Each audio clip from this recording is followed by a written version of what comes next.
Pensé un cuento esta semana, para salir un poco de la rutina, estuve creativa. Pensé un cuento en el que imaginé un país, el país de Pirincho. De ratos parece un reino, de ratos parece un circo, pero supongamos que el de nuestro cuento es un país. Y supongamos que no hay un solo Pirincho, sino que hay varios Pirinchos. Hay en la literatura infantil, los que tienen niños, niñas, deben saberlo, un montón de cuentos con un personaje que se llama Pirincho. Pero el nuestro es un Pirincho bastante particular. En el país de Pirincho, o de los Pirinchos, suelen escucharse o leerse cosas verdaderamente asombrosas. Alguna colega, por ejemplo, de Pirincho, sostendrá sin ninguna congoja ante una pandemia que necesita miles de muertos para poder justificar la pereza y la angustia que le ocasiona el encierro. A los pirinchos no los escandalizan estas afirmaciones, ni les resulta extraño que se prioricen los negocios antes que la vida, sobre todo si no se trata de sus propias vidas. En ese país sobra gente, están seguros. Parecido a lo que ocurre en Argentina, donde ciertos sectores de poder están convencidos de que sobran argentinos que bien podrían ahora mismo salir a trabajar para que sus ganancias no caigan, porque ellos solamente pueden pensar en números. Si se enferma un trabajador, enseguida se reemplaza por otro. El laburante deja de ser un ser humano. El laburante es un costo necesario. Para ese grupo de poderosos, para los que trabaja Pirincho y por los que se desvive además, servicial, sobran ciudadanos. Bastará con los que hagan el trabajo a un costo barato, algunos que le limpien en toda la amplitud que permite la palabra. Bastará con los miembros del club y, por supuesto, algunos pirinchos que no dejen de aplaudir. El mundo prácticamente para ellos puede funcionar así. En el país de Pirincho se llama gasto cualquier inversión tendiente a contener a las familias menos favorecidas, víctimas en realidad de la inequidad del capitalismo. Digo capitalismo sin adjetivos. En el país de Pirincho, los pobres no tienen nada que hacer, pero nada que hacer, en la universidad.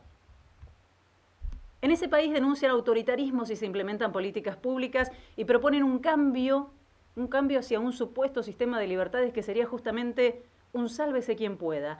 A eso están acostumbrados y allí se hacen fuertes históricamente, porque claro, siempre son ellos los que pueden salvarse. Por eso a los que viven en el país de Pirincho no les importa lo que pasa en este momento con millones de argentinos en la pobreza. Por eso no se preguntan por la infancia, por la llegada del frío, cómo hacen los que no tienen, cómo hacen los que viven hacinados, sin servicios, cómo hacen aquellos argentinos que están al margen, tan al margen, que ni el Estado llega. Los nadie que nombraba Eve, los nadie de Galeano, los que no salen en los diarios. Por supuesto que en el país de Pirincho desprecian absolutamente las luchas colectivas y sus referentes. En el país de Pirincho proponen debatir semanas sobre una dicotomía inconducente, cuarentena sí, cuarentena no.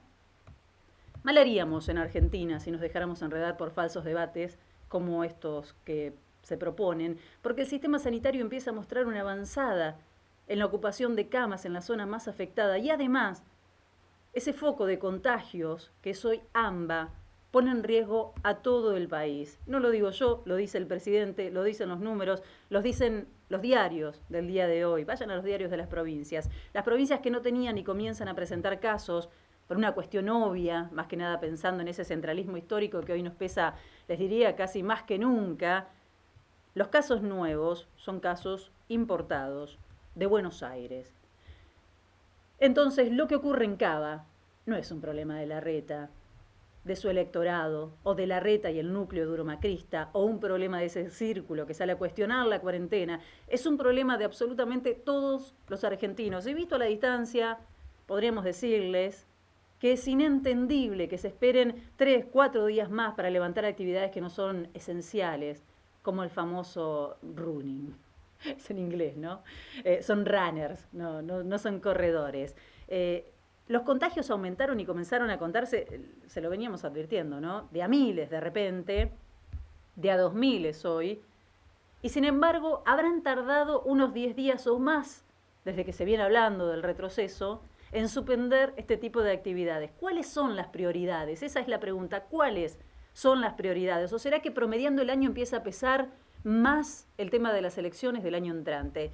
¿O será que a tanto escándalo explotándole en la cara al macrismo no quieren sumar el descontento en esa parte de sus votantes endureciendo la cuarentena? Cuarentena sí, cuarentena no. Se corre el eje de otras discusiones que deberíamos estar dando en Argentina y que no solo el presidente debe habilitar, deben tener consenso en gran parte de la ciudadanía. Por lo pronto, si no se nombran, si no se ponen sobre la mesa, si no se demandan, nunca serán prioridad. Los pirinchos trabajan para que la mayoría no se dé cuenta, pero este momento de crisis es probablemente la mejor oportunidad para replantear situaciones que son injustas en nuestro país desde siempre. La discusión por las tarifas, la generación de energía es una de ellas, lo nombrábamos recién. Mindlin no dejó de ser Mindlin en estos meses. Los que tuvieron ganancias extraordinarias, mientras el resto empobrecía, siguen siendo exactamente los mismos y siguen siendo igual o más de ricos. Más allá de lo que ocurra con los planes de expropiación, Vicentín sigue debiéndole millones a todos los argentinos. Solo en el país de los pirinchos, solamente ahí, es posible que los robados salgan a defender al ladrón. Los precios de los alimentos básicos siguen siendo altos y prohibitivos para millones, más allá de que la inflación pareciera menguar. Los que menos tienen siguen aún siendo los que más aportan.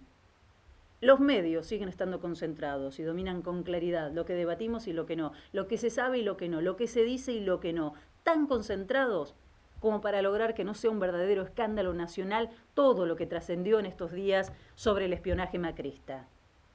Porque sí, en el país de Pirincho, los presidentes que enarbolan la institucionalidad y la república escuchan las conversaciones de sus opositores para perseguirlos y solo en el país de los pirinchos, porque esto no podría ocurrir en otro lugar, el presidente además también espía a la familia.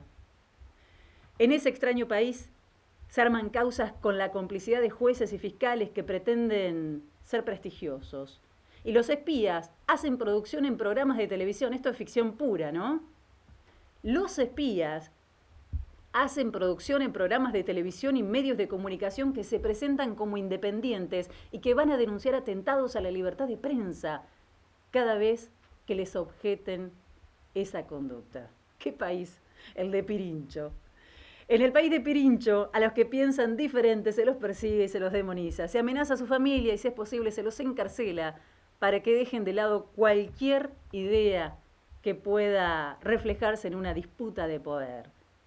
En el país de Pirincho trabajan a destajo para que la normalidad que abandonaron hace 6 meses vuelva lo antes posible.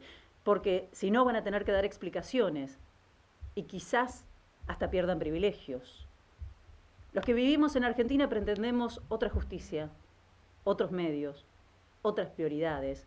Por supuesto que pretendemos otra normalidad. Pero está claro, no se construye sola.